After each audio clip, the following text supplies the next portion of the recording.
What's good? What's good? We are back. Yours truly, the one and only Paul Pickett, host of the Paul Pickett podcast. Normally I would have podcasted already Monday or Tuesday, but it's been a busy week for my music promo company, promopalace.biz. Definitely check us out. Today I'm going to react to, excuse me, Joe Rogan defending Ben Shapiro. But before we do, let's give you a word from one of our sponsors.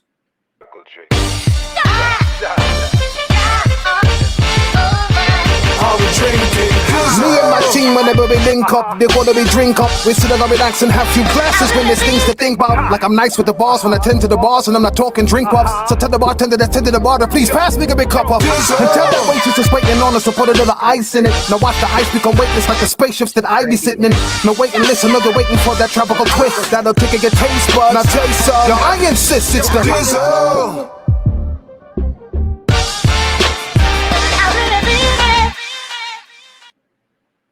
That's right, Dizzle brand premium luxury liqueur. Right there, that is the creator of Dizzle, Mike Dizzle. So check them out. Go to dizzlebrand.com, click on our locations, click on one of the top 3 links, and I would recommend Emilio's Beverage. And you can order your very own bottle or bottles. It's actually cheaper to order 3 bottles or more because of the shipping and handling is almost the same for 1 bottle as it is for 2 or 3. So order your very own bottles of Dizzle Premium Luxury Liqueur. Mixture of agave tequila, cognac, and orange liquor mango mix. Just throw it on ice and it's nice. Do you Dizzle? Yes, I Dizzle. Also check them out with the Dizzle brand merch. They got the hats and the t-shirts. Today we got on the New Little Apparel t-shirt, which I'll be promoting as well. Let's get into it. Joe Rogan. Okay. But so they have this podcast conference, and the Daily they have a bunch of booths, right? So the Daily Wire takes out a booth, and Ben Shapiro goes. So Ben Shapiro goes, and he's there, and he's meeting people that are podcast fans, and they're all coming up to him, and they're real friendly to him. They're taking photos with him and stuff like that. And then afterwards, they release a statement talking about the harm that did. What? And how they were not aware, like the people who ran this podcast thing, the harm in bringing in Ben Shapiro. Let me pause for a second. I can see where this is about to go. So let's keep it moving. Let's see if we can find Bring him in. See if you can find what their quotes were. Okay. That there was like danger to it or something. I forget the words they used, but it was one of those things where you read, you're like, "What are you saying?" They're like, just apologies to people so they keep doing their business. Yeah, but here's the thing: They don't like, really believe any of that they're they saying. have some of the top podcasts in the country. Oh, yeah. So it makes sense that they would be there. Hi, folks. We owe you an apology before sessions kick off for the day. Yesterday afternoon, Ben Shapiro briefly visited Briefly. the They want to be like, PM22 Expo area near the Daily Wire booth. Though he was not registered or expected, we take full responsibility for the harm. But he's one of the owners of the Daily Wire. By the harm done registered by his or presence. expected. He was there. He was one. Yeah, duh. So one of the owners of the Daily Wire wouldn't be at a podcast conference where the Daily Wire has rented a booth. I mean, you wouldn't possibly think that could be in the realms of possibilities that could happen. And I can already see where they're about to go. That like, oh, what his words harm people. You know, words only harm people when you're a sensitive fuck. Sensitive fuck. Yeah, when you're just sensitive. Because, see, when I was raised that sticks and stones can harm you. Sticks and stones can break your bones, but names will never hurt you. And names can never hurt you unless you let them hurt you. It's like, I was telling somebody, I think I was talking to my mom, and I was saying, now, if you was to call me a racist white supremacist, I'd punch you in your mouth. Because it's complete bullshit. You just call me a honky, a cracker. I could care less. You know, I don't get offended by the racial slurs, but when you just blatantly call me a racist white supremacist with no facts to back it up, yeah, I'd probably punch you in the mouth over that one. You know what I'm saying? But this idea that just because Ben Shapiro shows up, he's harming people. Um, I would cause way more harm than Ben Shapiro. I could tell you that much. Let's go. Keep it moving. No way around it. We agreed to sell the Daily Wire a first-time booth based on the company's large presence in podcasting, which it should be. Yeah. That's what you're representing. The weight of that decision is now painfully clear. So Shapiro painful, is a God. co-founder. A drop-in, however unlikely, should have been considered a possibility. I hate to intervene, but what pain did Ben Shapiro cause by showing up? See, this is the problem with these people on the far left. If you don't agree with their views, their ideology, their doctrines, you're a domestic terrorist, an enemy, a scumbag, a racist, white supremacist. You know, like these people are the most divisive people in America right now. I mean, I'm not a Republican nor am a Democrat. I'm probably a conservative libertarian. But the Republicans aren't sitting there. I can't find any footage where Republicans are saying all Democrats are racist or all Democrats are this or all Democrats are that. Right now it's looking like all Democrats are hypocrites, follow double standards, don't believe in accountability, don't believe in the rule of law. And that's the thing. Like, even though I'm a person who goes off of natural law, I believe in natural law, there has to be law and order in society. If not, then no law and order in society is me walking to the grocery store with my 12 gauge shotgun and not one shotgun belt, but both shotgun belts over me for extra ammo, because it would lead to complete lawlessness, which is that's what the Democrats want, complete lawlessness. They don't want equal. They don't really want equal opportunity. They want equal outcome, and that's not the way the world works. You know why? Because everybody has to work in order for there to be equal outcome. Everybody has to be the same honest person at work. It means one person can't steal at the job and the other person be honest. Both people gotta work the same level of hardness and take the job on the same level of seriousness. One person can't call into work more than others. One person can't try to take more days off and more vacation than the others. That's not how it works. An equal opportunity nor an equal outcome doesn't work that way. That's the thing. People never take an accountability of how hard are you going to work? Are you an honest person at the job? Because people do steal at the job. People call in to work a lot. Do you take the job serious? Are you just leaning all the time at the job? Because there's no equal outcome if one person, grabs a broom and starts sweeping once lunch rush is over and the other is just leaning and talking.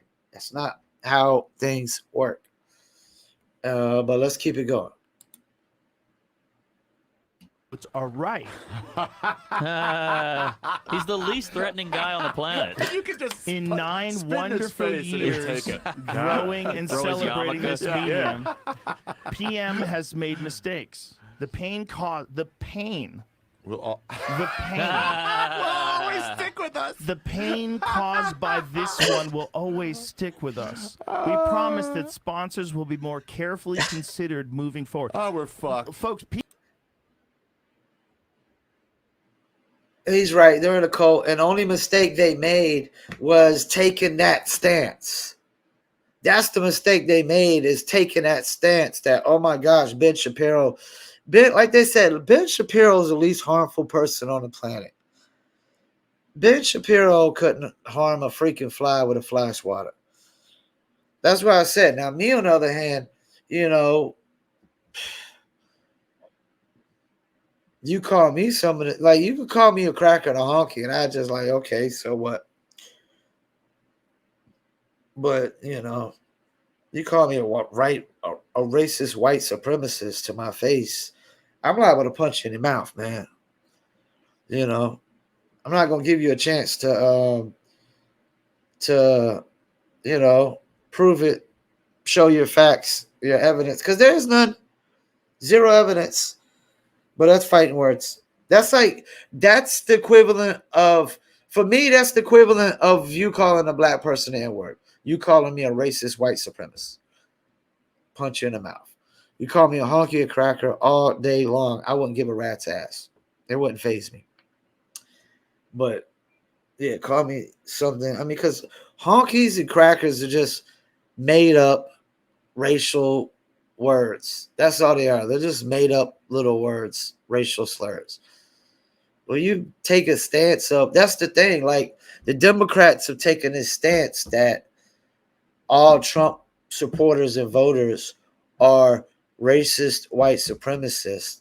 And I would argue that they're taking a stance that all non-democratic, like even people who don't vote Democrat, like a libertarian or a independent, are white racist supremacist. I would argue that they're taking the stance that anybody that doesn't agree with exactly every single thing that they believe in, down to the very detail, that they believe you're a racist white supremacist. That includes me. Because I would never vote Democrat ever again. I was bamboozled out of my vote by the one and only Barack Obama. Slick talker. Man could talk. I mean, he could sell bacon to a Muslim. He could sell water to a well. I mean, the man he's a hustler. He's a hustler. Barack Obama is a hustler. He knows how to talk. I mean, he could talk the panties off of anybody, probably. But yeah, let's finish this up. See what else they had to say. They're in a cult. Like, you can't entertain any views that are different than yours. You can't allow people. Especially Ben Shapiro. He briefly stopped by. He's 5'8". Oh, we'll live with this for the rest of our lives. It's just conversations.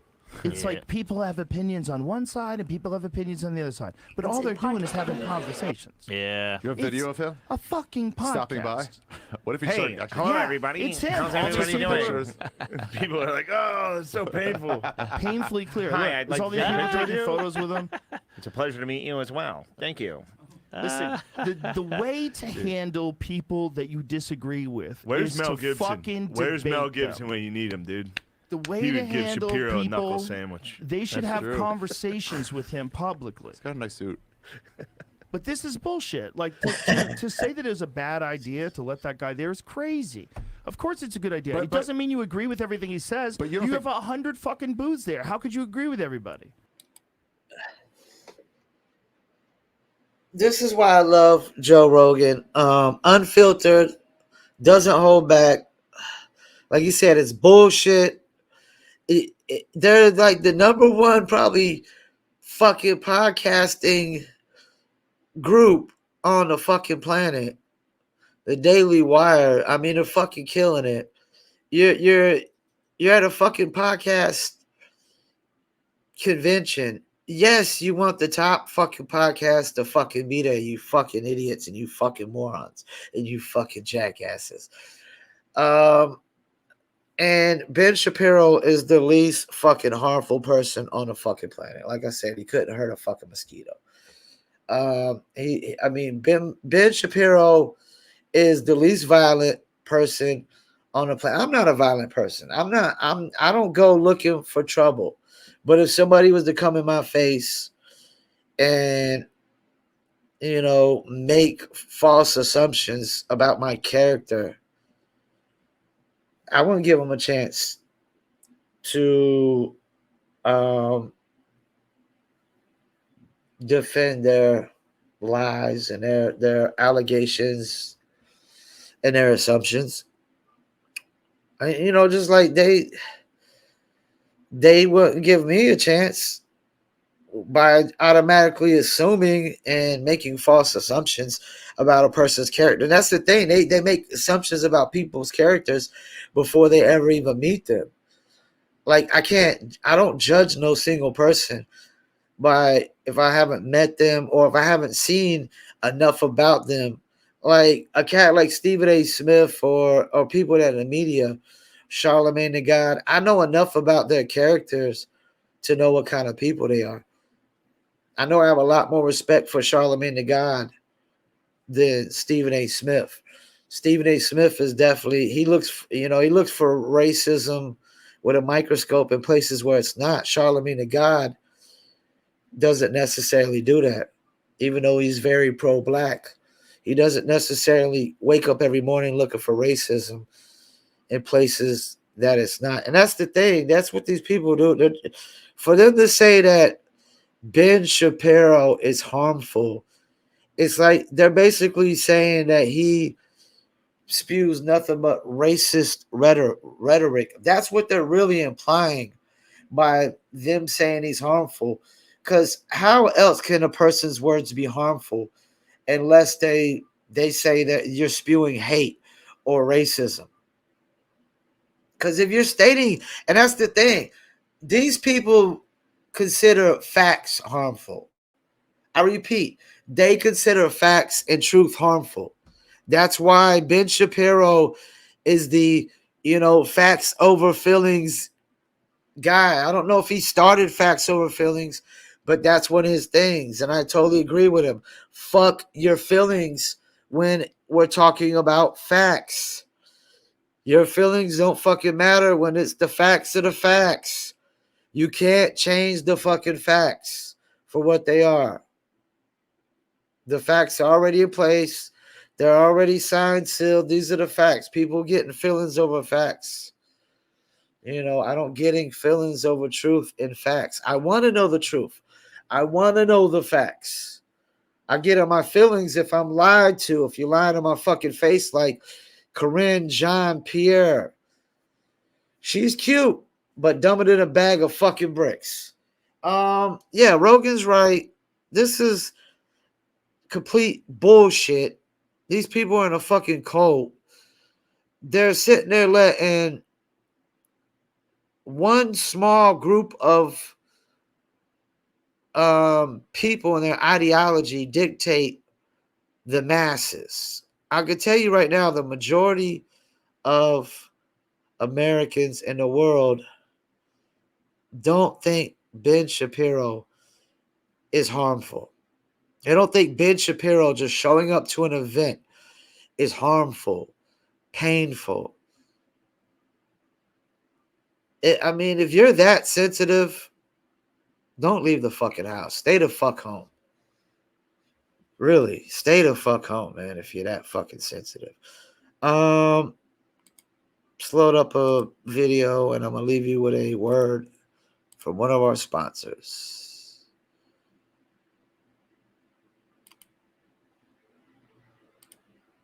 Good. This your boy, the one and only Paul Pickett, host of the Paul Pickett Podcast, a.k.a. Triple P, a.k.a. the Common Sense Podcast, your source for music, sports, politics, sport events, and more. Please check me out 3 to 4 days a week on my video podcast on YouTube, Facebook, Instagram, and Rumble. And check out the audio version on Spotify, Apple, Amazon, Deezer, TuneIn, Stitcher, Slacker, iHeartRadio, Player FM, and much more.